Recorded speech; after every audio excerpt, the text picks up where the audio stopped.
1700-luvulla maailma oli vielä hyvin tuntematon. Oltiin paljon jo liikuttu tässä Suomenlahden Itämeren piirissä, mutta vähemmän ehkä ulkomailla. Eli se oli kyllä varmaan merimiehille hyvin semmoinen kiehtova maailma. Nykypäivänä me ollaan totuttu siihen, että moottorilaivalla pääsee tuttuun ja turvalliseen aikatauluun sinne, mikä on sovittukin, mutta se on loppujen lopuksi hyvin lyhytaikainen kehitys. Suurimman osan oikeastaan merenkulun aikakaudesta on kuljettu purjeilla, joka on ihan täysin ollut sen varassa, että miten on tuulet osuneet ja miten on päästy liikkeelle.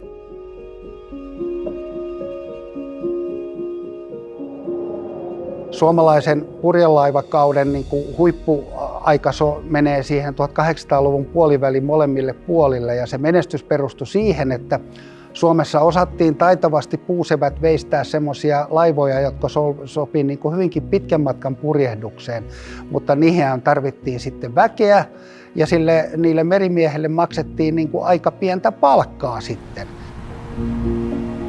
Ja merimiesammattihan oli siihen aikaan 1700-luvulla esimerkiksi ja oikeastaan ensimmäinen, vähän vastaava kuin teolliset ammatit myöhemmin, niin ensimmäinen palkkatyö. Että ei ainoastaan ollut nämä olosuhteet kovia, vaan oli sitten pieni palkka ja sitten siellä laivoilla oli erittäin kova kuri, jolloin tosiaan johon kuului sitten ihan tämmöiset ruumiillisetkin rangaistukset.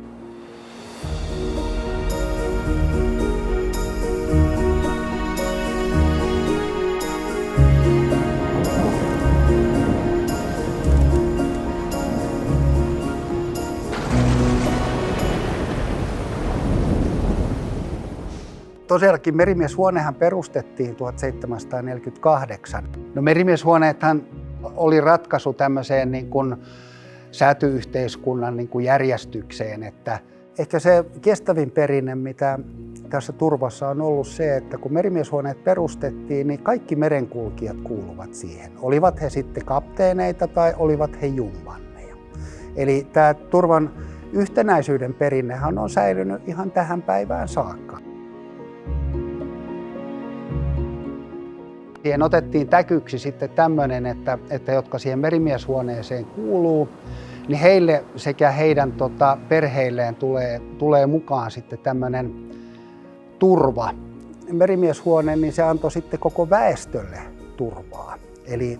Eli siellä oli sitten merimiesten vaimot, lapset, välillä heidän vanhempansakin sitten edunsaajina siinä erilaisissa tilanteissa. Tietysti kaikkein kovin tilanne oli se, että merimies kuoli siellä sitten palveluksensa aikana.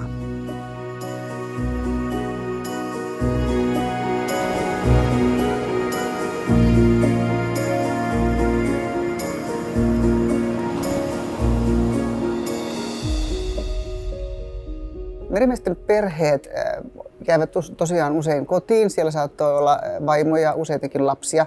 Ja ajatus oli, että he eläisivät sen merimiehen palkan varassa. 1700-luvulla ja pitkälti 1800-luvun lopulle saakka merimiesten yhteydenpito kotiin oli hyvin vajavaista. On paljon tapahtunut sellaistakin, että merimiehen perhe on kysellyt vuosia merimiehen perään, mutta ei ole koskaan saanut siitä tietoa. Mahdollisesti onko edes sitä, että onko se merimies kuollut ja onko ylipäänsäkään palaamassa kotiin.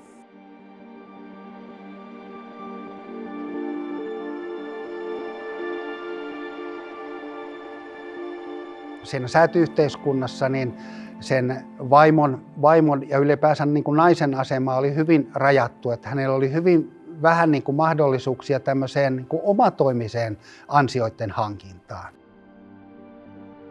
Olosuhteet siellä merillä oli merimiehelle aika kovia. He tuppasivat sieltä sitten välillä karkaamaan ja loppujen lopuksi joka 5. merimies karkasi sen palveluksensa aikana. Sittenhän se perhe jäi siinä sitten puille paljaille, kun ei se varustaja tietenkään enää mielellään maksanut sille palkkaa, mutta ei se merimieshuonekaan olisi heille sitten mitään elatusta maksanut.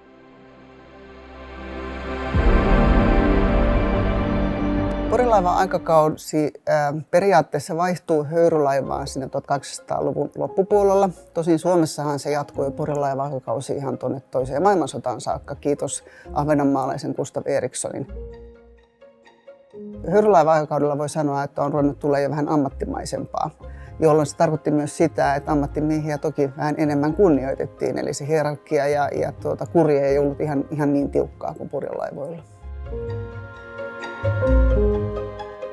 Höyrylaivojen yleistyminen, sen myötähän sitten tuli tietysti ihan uusi ammattikunta, eli lämmittäjät ja heitä johtavat konemestarit. Tavallaan semmoinen köysien kiskominen muuttui hiilen lapioimiseen ja sen seurauksena sitten aika pitkälle oli, että kun tämä aluskanta muuttui höyrylaivavoittoiseksi, niin silloin kun Merimieseläkekassa aloitti 1956, niin kaikkein tyypillisin työkyvyttömyyden syy oli keuhkotuberkuloosi. Merimiehen turva oli 1900-luvun alussa ohut.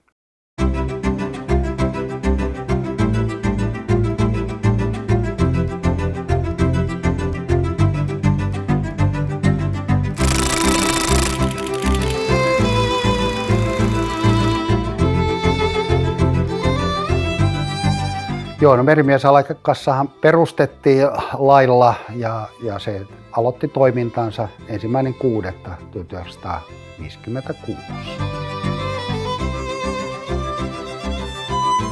Ja siinä oli tietysti takana merenkulun eri järjestöt ja siellä sitten hyvin vaikutusvaltaisina henkilöinä olivat Niilo Välläri, Merimiesunionin puheenjohtaja ja sitten tosiaan silloinen sosiaaliministeriön vakuutusasiain osastopäällikkö Teivo Pentikäinen, joka sitten myöhemmin on hyvin paljon vaikuttanut yleiseenkin työeläketurvaan. Jos katsotaan historiassa taaksepäin, niin silloin kun Merimieseläkekassaa perustettiin, niin silloin kirjattiin muutamia asioita, joista yksi oli tietysti se peruste myöskin sille meidän valtionosuudelle on se, että meillä on omaa kauppalaivastoa ja toisaalta meillä on myöskin osaavaa merihenkilöstöä.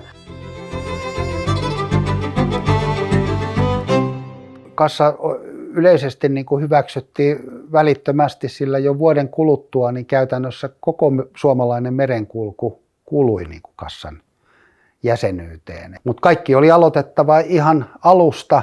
Oli ehkä sillä lailla melkein välttämätöntä, että lainlaatijat niin kuin olivat itse sitten ihan operatiivisessa johdossa niin Merimieseläkekassan hallituksessa vuosikausia ja Niilo Välläri ihan kuolemaansa 1967 saakka.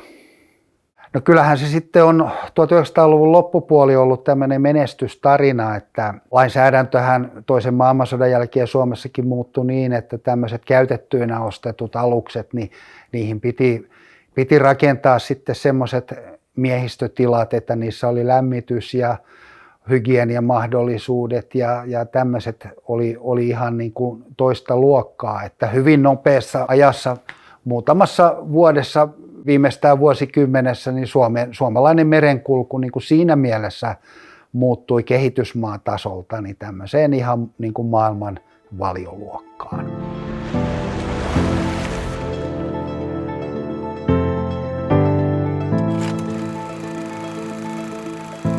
Siihen aikaan oli suuret miehistöt laivoissa, se poikkeaa nykyaikaisesta. Esimerkiksi Atlanta, jossa oli 2 vuotta, siinä oli 43 miestä. Siihen aikaan oli valtamerilinjoilla vielä kaikki miehiä, naiset tulivat sitten myöhemmin mukaan. Ja esimerkiksi kansimiehistössä oli 14 miestä, asuimme ahterissa eli perässä, ja se muodosti sellaisen mikromaailman siellä, jossa oli erittäin hyvä yhteishenki. Keskilaivassa asui päällystö, joka toi tämmöistä tiettyä hierarkiaa siihen systeemiin.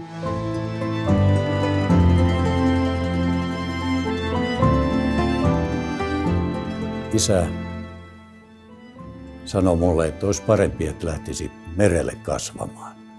Ja sinne lähdin. Mun piti olla vaan se kesä, mutta sinne mä jäin koko loppuuraksi.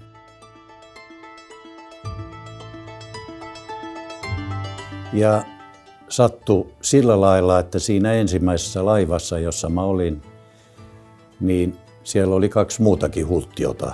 Meitä oli 3 kaveria, jotka aika nopeasti tajuttiin silloin, että täällä joutuu tekemään kovaa työtä. Ja jos halutaan päästä elämässä helpommalla, niin on paras alkaa opiskelemaan. jokainen meistä aikoinaan luki itsensä kippariksi.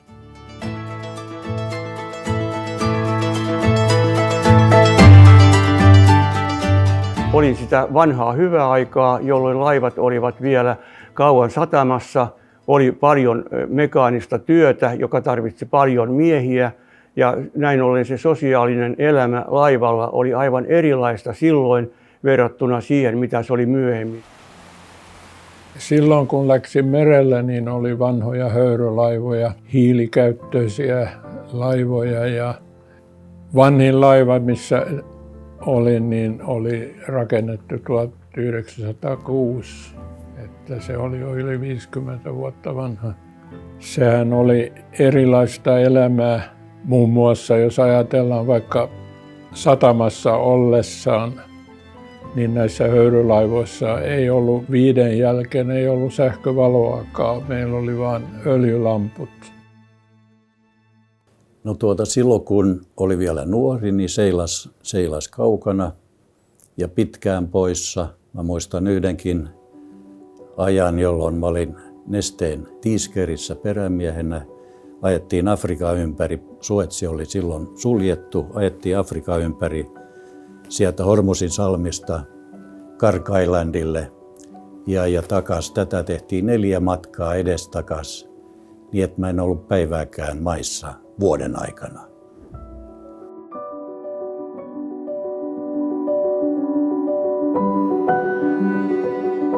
Yhtä kaikki poissaolo kotoa aiheutti sen, että yhteydenpito tapahtui silloin kirjeitse. Ei ollut mitään halpoja puhelinyhteyksiä, vaan kirjeet tulivat milloin tulivat ja lähtivät milloin lähtivät. Sitten tuli perhe-elämää perämiesaikana ja mä sitten kaukoliikenteen jätin ja siirryin tähän Itämeren matkustajalaiva- tai lauttaliikenteeseen.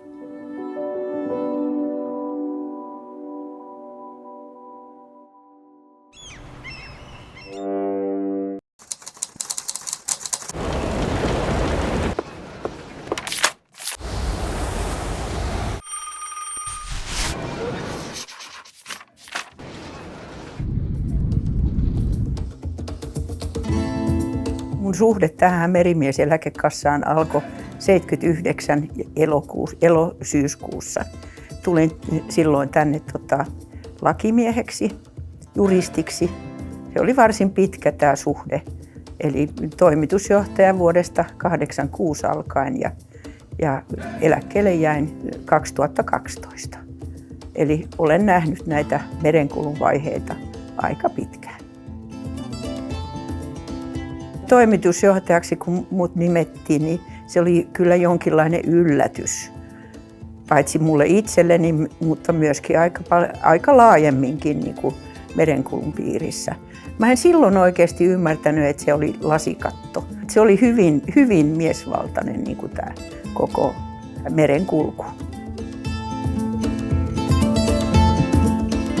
Sijoitustoiminta oli hirveän tärkeä. Ja alun alkaen ja vielä silloin, kun mä tulin toimitusjohtajaksi, niin sijoituskohteita oli lähinnä alusluotot ja sitten tämä merenkulkijoiden asuntorakentaminen. Usein niin kuin ne liittyi siihen, että näillä miehillä ei välttämättä ollut perhettä. Ja merimieseläkekassahan jo muutaman kuukauden kuluttua perustamisestaan teki ensimmäisen päätöksen niin kuin vuokra-asuntojen rakentamisesta merenkulkijoille. No meikähän on niin kuin sieltä perustamisestaan saakka niin pyrkinyt vaikuttamaan näihin asiakaskuntansa niin kuin olosuhteisiin niin merillä kuin maissakin. Merenkulun laivat, alukset eivät ole mitään ilman ihmisiä, eli niitä merenkulkijoita, jotka kuljettavat ja hoitavat ikään kuin sitä työtehtävää siellä laivoilla. Ilman niitä Suomen lipun alla olevia aluksia ja ilman sitä suomalaista miehistöä ei myöskään ole merimieseläkekassaa eikä merimieseläkejärjestelmää. Eli näillähän on erittäin vahva kytkös ja me olemme erikoistuneet nimenomaisesti merenkulkijan eläketurvan hoitamiseen. Tässä on yhtenä taustatekijänä myös nämä työhön liittyvät haasteet merillä, että ne ovat niin kuin raskaammat työolosuhteet kuin muilla toimialoilla ja sitä kautta varsinkin historiassa on ollut myös siellä työkyvyttömyyspuolella erityisesti tällaiset niin kuin tuki- ja liikuntaelin haasteet. Ja varsinkin nyt kun se eläkeikäkin on sama, niin sitä merkittävämpää, että pyritään niin kuin kaikin tavoin huolehtimaan, että se työkyky säilyy. Mäkillä on hyvät lähtökohdat, mainitsinkin jo tuon vakavaraisuuden, eli se mahdollistaa sijoitustoiminnassa sellaisen salkun rakentamisen, jonka tuotto-odotus pitkällä juoksulla on vähintään samaa tasoa kuin eläkejärjestelmässä yleensä. Toisena, niin meillähän nyt tapahtui tällainen pitkästä aikaa näin, että meillä on enemmän vakuutettuja kuin eläkkeen saajia, eli sekin tasapaino näyttää vähän paremmalta ja toivottavasti kehittyy vielä parempaan suuntaan. Niin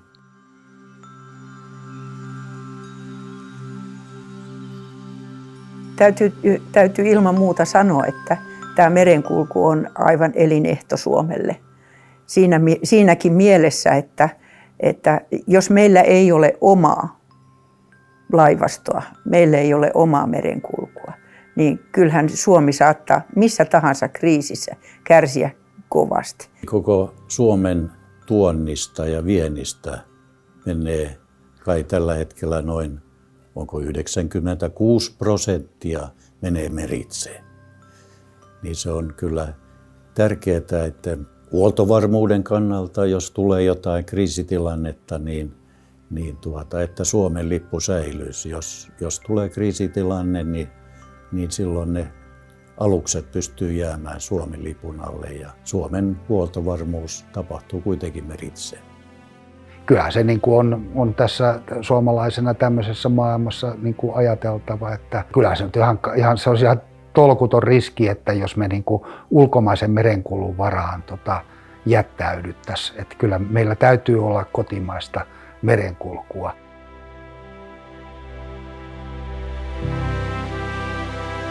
Niin kauan kuin mä olen ollut tekemisissä tämän merenkulun kanssa, niin sitä on koko aika mietitty ja koko aika pohdittu ja kehitetty tätä järjestelmää. Ja tämä tulee jatkumaan ilman muuta, että ei ole tällaista tilannetta, että voidaan ryhtyä lepäämään laakereilla, että tämä oli tässä. Ei ole, eikä tule. Se on ihan selvä.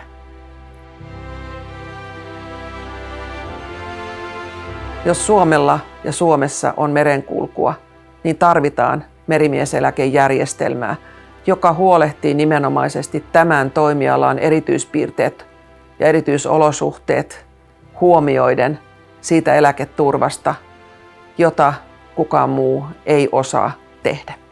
Onhan tästä tultu pitkä matka sieltä vuodesta 1956, mutta Merimieseläkekassa yhä edelleen porskuttaa. Ja kyllä haluan oikein vilpittömästi onnitella Merimieseläkekassaa. onneksi olkoon hyvinvoivalle Merimieseläkekassalle ja me yritämme parhaamme mukaan pitää huolta, että seuraajat ovat onnittelemassa sitä myös 70 vuoden kuluttua.